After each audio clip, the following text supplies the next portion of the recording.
I still have flashbacks when it rains outside. I have to be looking for a bridge or a car or something like that to stay in when they're homeless. Man, I'm glad I'm in a stable environment now.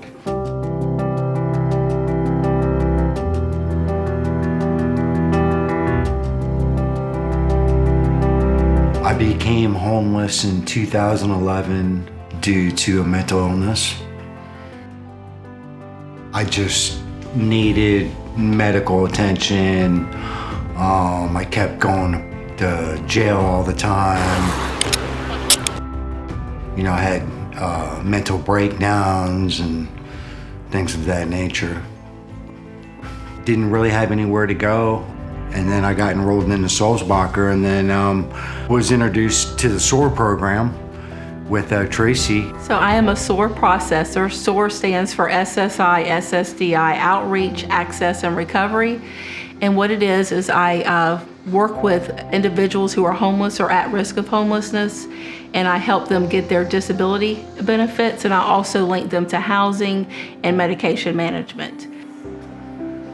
Well, Richard was one of my first SOAR clients, so he was a great guy, so he got approved, and that helped facilitate housing.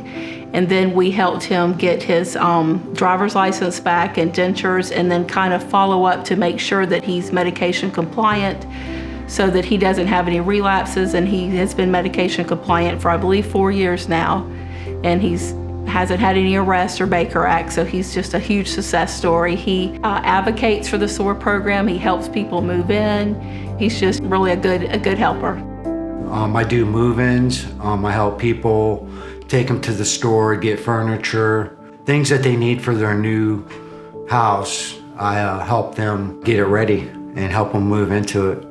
It was 2013. I got diagnosed with schizophrenia. They Baker Acted me. I went to jail a lot. I ended up on the streets. Tradarian was one of the first people to move into the tiny homes, and he had a lot of stuff, and all his stuff was over in the Arlington area. So Richard transported all of Tradarian's stuff to the tiny homes. He helped me move all of my stuff, made sure all my stuff was packed up. Ever since then, me and Richard been like cool with each other. He's an awesome person to know.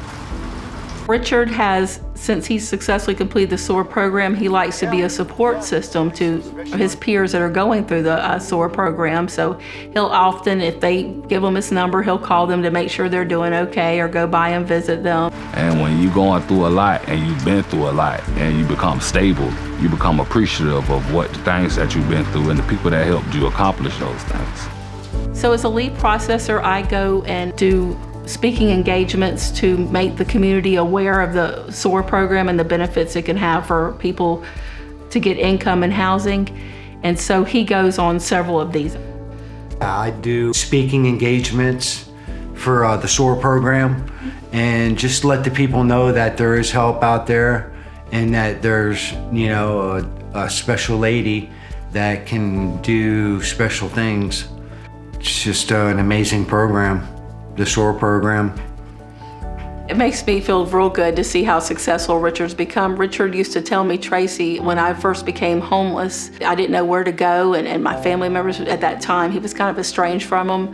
He would sleep under a cardboard box, and he says, I don't ever want to go through that again. And like today, when we were driving here for this appointment, he saw a homeless person on the corner, you know, asking for help, and he was like, Tracy, why don't you help him? Why don't you help him? Somebody there that reminds me of myself, you know. He wants everybody to have the same accomplishments he has. It's just, I can't describe the feeling, but I'm just so appreciative to everybody that supports Sulzbacher, that they perform miracles, in my opinion.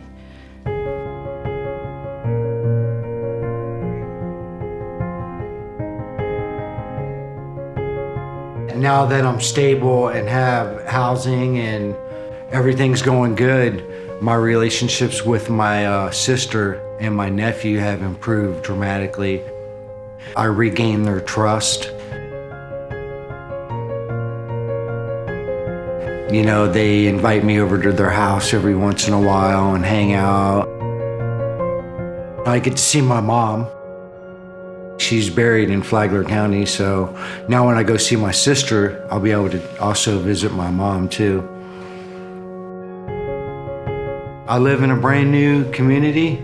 It's great. I love it. There's not one day that doesn't go by that I thank God that I have it.